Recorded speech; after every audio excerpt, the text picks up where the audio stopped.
안녕하세요. 오늘 저희가 함께 들여다볼 자료들은요, 조금은 무거운 주제일 수 있습니다. 작년, 그러니까 2024년 여름에요, 유럽에서만 폭염 때문에 6만 명이 넘는 사람들이 목숨을 잃었다는 분석 결과가 나왔어요. 특히 이탈리아는 1만 8천 명 이상이라고 하니까 피해가 정말 컸던 거죠. 2025년 7월 1일 이 기후 변화가 단순히 그냥 환경 문제를 넘어서 바로 당신의 건강을 어떻게 직접적으로 위협하는지 관련 뉴스 기사들하고 연구 보고서들을 보면서 좀 집중적으로 파헤쳐보겠습니다. 네, 기후변화는 이제 더 이상 먼 미래의 문제가 아니구나.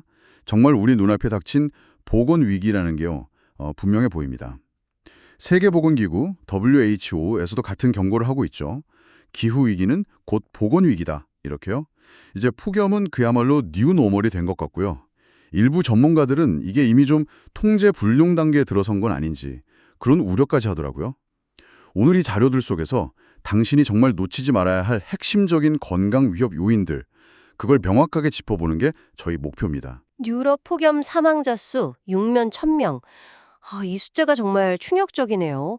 근데 다른 분석 보니까 매년 유럽 도시에서만 17만 5천 명 이상이 폭염 때문에 직간접적으로 사망한다 이런 추산도 있더라고요. 네, 맞아요.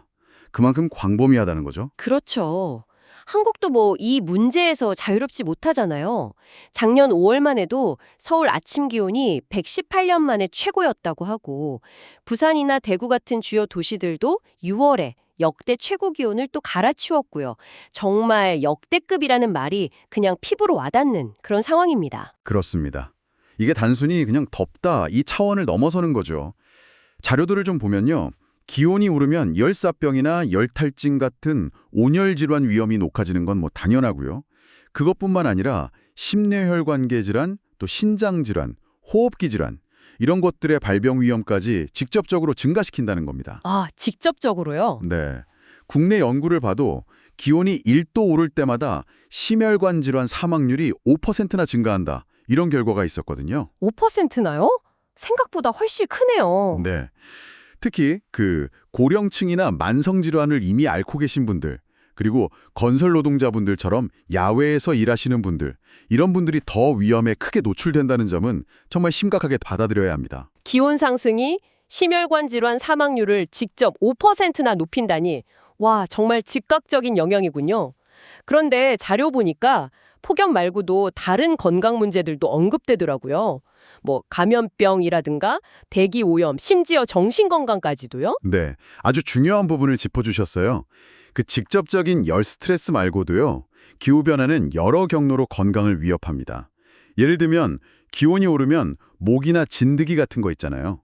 이런 질병 매개체들이 살기 좋은 환경으로 바뀌면서 댕기열이나 말라리아 같은 감염병이 확산될 위험이 높아지는 거죠. 사는 곳이 바뀌는군요. 그렇죠. 또 기후변화는 미세먼지, PM2.5나 오존 같은 대기오염 물질 생성을 촉진하기도 하고 아니면 대기가 정체되면서 상황을 더 악화시키기도 하고요. 이런 대기오염은 잘 알려진 것처럼 심혈관, 호흡기 질환뿐만 아니라 이게 우울증이나 심지어 자살 위험 증가와도 관련이 있다는 연구 결과들이 계속 나오고 있어요. 우울증하고도요? 네. 그리고 간과하기 쉬운데 홍수나 산불 같은 극단적인 기상이변들 있잖아요.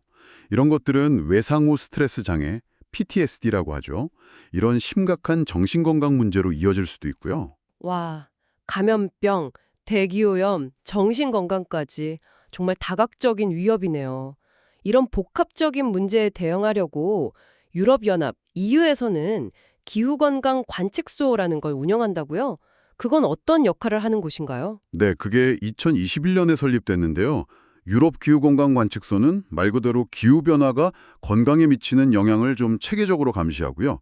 관련 데이터나 연구 결과, 그리고 회원국들의 좋은 정책 사례 같은 것들을 공유하는 그런 플랫폼입니다. 단순히 정보만 모으는 게 아니라 예를 들어서 모기매개 질병 조기경보 시스템을 개발한다거나 아니면 도시별로 어디가 폭염에 취약한지 보여주는 열지도, 히트맵이라고 하죠. 이런 걸 만들어서 실제 대응에 활용하도록 돕는 역할을 합니다. 데이터를 모아서 실제 전략까지 연결하는군요. 시스템적인 대응이 중요하겠네요.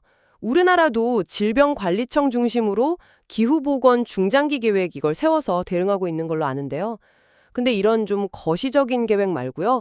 당장 우리가 일상에서 특히 많은 시간을 보내는 일터에서는 어떤 준비가 필요할까요? 네, 실질적인 질문이신데요. 안전보건공단 가이드라인을 보면 폭염 시에 물, 그늘, 휴식 이 3대 수칙을 꼭 지키라고 강조합니다. 핵심은 근데 단순히 기온만 보는 게 아니라 습도까지 고려한 체감온도를 기준으로 대응하는 거예요. 아, 체감온도 기준으로요? 네, 가령 체감온도가 33도 이상이면 주의보 단계로 보고 매시간 10분씩 쉬어야 하고요. 35도 이상 경보 단계가 되면 매시간 15분 휴식은 기본이고 가장 더운 오후 2시부터 5시 사이에는 옥외 작업을 좀 줄이고 시간대를 조정하라고 권고합니다. 그리고 38도를 넘는 위험 수준이다. 이러면 사실상 긴급 상황 아니면 옥외 작업을 중지하는 거죠. 기준이 꽤 구체적이네요. 그렇죠. 특히 건설 노동자분들이나 고령 근로자분들 같은 취약계층에 대해 세심한 관리가 정말 필수적인데요. 바로 이 지점에서 아까 잠깐 말씀드린 기후위기가 건강 불평등 문제를 어떻게 더 심화시키는지 그게 드러나는 겁니다. 네, 오늘 저희가 함께 살펴본 이 자료들은 기후변화가 더 이상 추상적인 환경 이야기, 남의 나라 이야기가 아니라는 걸 보여줍니다. 바로 지금 당신의 건강과 생명을 위협하는 현실적인 문제라는 거죠. 폭염으로 인한 직접적인 피해부터 시작해서 감염병 확산, 대기질 악화, 정신건강 문제까지 그 영향력이 생각보다 훨씬 더 광범위하고 깊숙하다는 걸 알 수 있었습니다. 그렇습니다. 기후변화의 건강 위협은 이제 점점 더 명확해지고 있는 것 같아요.